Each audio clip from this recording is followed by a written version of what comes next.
జేసీ ప్రభాకర్ రెడ్డి పైన మాజీ ఎమ్మెల్యే కేతిరెడ్డి పెద్దారెడ్డి తీవ్రస్థాయిలో మండిపడ్డారు. తాడిపత్రి అభివృద్ధిని 30 సంవత్సరాలుగా జేసీ బ్రదర్స్ చెబుతున్నారని, కానీ జేసీ కుటుంబమే అభివృద్ధి అయ్యిందన్నారు. తాడిపత్రిలో కలెక్టర్, ఎస్పీ రూల్స్ లేవని, ఉన్నదల్లా జేసీ ఫ్యామిలీ రూల్సే అన్నారు. కూటమి ప్రభుత్వానికి రెడ్ బుక్ ఉంటే మనకు డిజిటల్ బుక్ ఉందన్నారు పెద్దారెడ్డి.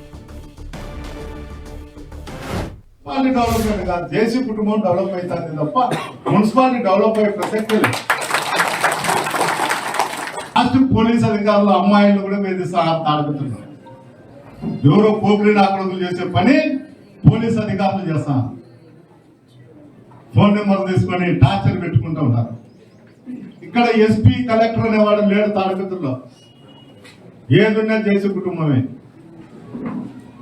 అందుకే వాళ్ళు వర తర అమ్మ అక్క అని తింటారు అధికారులను. వీళ్ళు పడతారు. ఎందుకంటే పుష్కలంగా ఆదాయం ఉంది. ఒక స్టేషన్ ఆఫీసర్కు ప్రతి నెల 56 లక్షల ఆదాయం ఉంది, కింద స్టాఫ్ కాకుండా.